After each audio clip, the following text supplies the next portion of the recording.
Салам радиосунда жаңылыктар.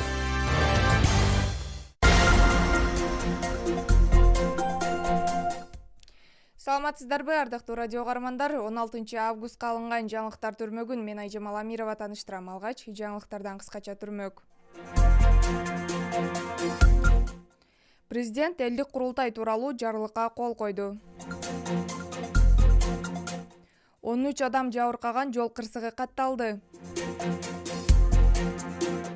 Президенттин атынан айымдарга жоолук тапшырылды. USAID Кыргызстандын медицина тармагына $190 000 жабдууларды тапшырды. Эми ушул жаңылыктар менен кененирээк тааныштырабыз.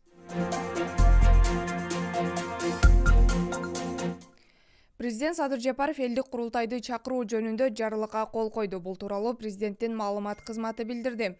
Кыргыз Республикасынын жарандары коомдук жана мамлекеттин иштерин башкарууга түздөн-түз, ошондой эле өз өкүлдөрү аркылуу катышууга укуктуу. Жарандар мамлекеттик органдардын жана жергиликтүү өз алдынча башкаруу органдарынын ишинин маселелери боюнча, башка маанилүү маселелер боюнча кыргыздардын тарыхый салты болуп саналган курултайларды өткөрүүгө укуктуу. Элдик курултай коомдук өкүлчүлүктү кеңеш берүүчү байкоочу чогулуш, ал коомдук өнүгүүнүн багыттары боюнча сунуштарды берет деп айтылат маалыматта.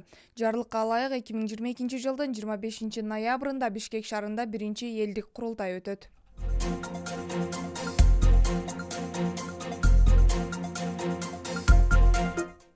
13 адам жабыркаган жол кырсыгы катталды. Өзгөн шаарында 3 унаанын катышуусунда жол кырсыгы катталды. Натыйжада 13 адам жабыркады. Бул тууралуу Өзгөчө кырдаалдар министрлигинин басма сөз кызматы кабарлады. Mercedes-Benz жана Deu Labo үлгүсүндөгү унаалардын ортосунда жол кырсыгы катталган. Кырсыктан жалпы 13 адам жабыркаган. Анын ичинен 8 жарандын абалы өтө оор, 5 жаран жеңил жараат алган. Куткаруучулар жарандарды унаадан чыгарып, тез жардам кызматкерлерине өткөрүп беришкен.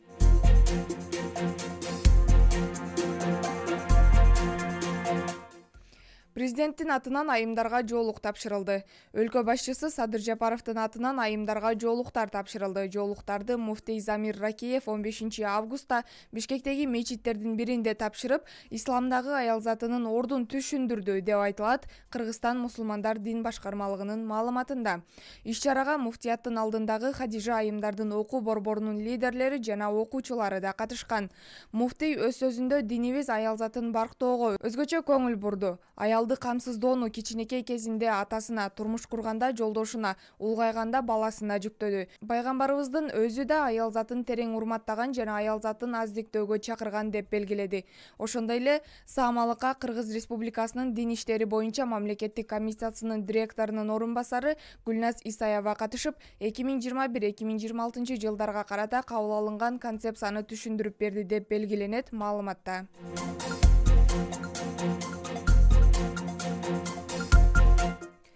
USAID Кыргызстандын медицина тармагына $190 000 жабдууларды тапшырды.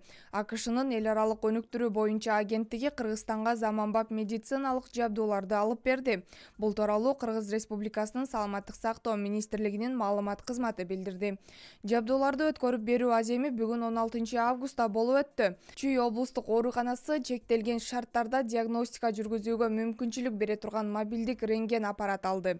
Ал эми Ош шаардык ооруканасына шейшептерди жана бейтаптардын буюм тайымдарын тазалоо үчүн атайы дезинфекциялоочу камералар берилди.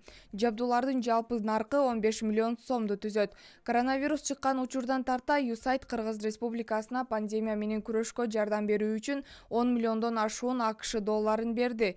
Бул кычкылтек концентраторлору жана тестирлөө үчүн лабораториялык жабдуулар сыяктуу медициналык жабдууларга кеткен. 1,4 миллион АКШ долларын камтыйт деп белгиленет маалыматта. Сиздерди жаңылыктар түрмөгү менен мен Айжамал Амирова таныштырдым. Кайрадан эфир аркылуу амандашканча сак саламатта туруңуздар.